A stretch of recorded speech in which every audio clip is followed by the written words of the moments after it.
Hello everyone, how are you doing? तर आज आहे खूप खास दिवस. आज आहे रक्षाबंधन आणि सोबतच सत्यनारायणची पूजा. सगळे भाव बहीण आपण एकत्र येऊन आज सेलिब्रेट करणार आहोत. तर चला करूयात आज खास दिवसाची सुरुवात. सत्यनारायणच्या निमित्ताने आपल्या घरी बनत आहे पूजेचं जेवण. पूजेच्या निमित्ताने आपण दारासमोर रांगोळी काढली आहे, झटपट अशी रांगोळी आहे. तर हाही व्हिडिओ मी तुम्हाला शेअर करेन. तर इथे पूजा संपन्न झाली आहे आणि आता प्रसादाचा लाभ घेऊन आपण थोड्याच वेळात रक्षाबंधनचं संध्याकाळी सेलिब्रेट आहोत. करत आहोत रक्षाबंधन. इथे आपली ही ठाण्याची नाही, बहीण. तसा मुहूर्त पण नव्हता ऍक्च्युली, त्याच्यामुळे थोडंसं लेटच करा. आणि पुण्याची दीदी पण येणार होती आमची, हा, त्यासाठी मी थांबलो होतो.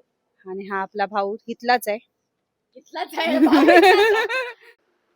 इथे आपल्या रक्षाबंधनचा कार्यक्रम सुरू झाला आहे आणि इथे राख्या, मिठाई सगळं मांडून चला रक्षाबंधनचा कार्यक्रम सुरू करूया. तर जे आपले दोन भाऊ आहेत ते नव्हते, ते दुसऱ्या बहिणीकडे गेले. तर मी तुम्हाला सगळ्या बहिणींची ओळख करून देते. तर ही आहे सर्वात मोठी बहीण, जिचं नाव आहे ऋतिका दीदी, जी असते पुण्यामध्ये. तर आपली सेकंड नंबर दीदी आली नव्हती, जिचं नाव आहे निशा दीदी. तर ही आहे आपली दीदी नंबर 3, जिचं नाव आहे गौ दीदी, जी असते मुंबईमध्ये.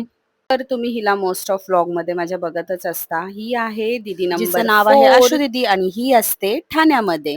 तर ही आहे माझी सेकंड लास्ट बहीण, जी आहे माझी क्राईम ऑफ पार्टनर आणि जिचं नाव आहे शिव दीदी. तर ही आहे 5 नंबर सिस्टर. आणि लास्ट नंबर इथे आहे मी, सर्वात शेवटची बहीण. तर तुम्ही मला चांगलेच ओळखता, तरी सुद्धा मी तुम्हाला माझं इंट्रोडक्शन करून देते. तर मी आहे पूजा. 5 रुपये 50 रुपये दिलेले आहेत बघा, लक्षात ठेवा. तरी आम्ही घेतोय.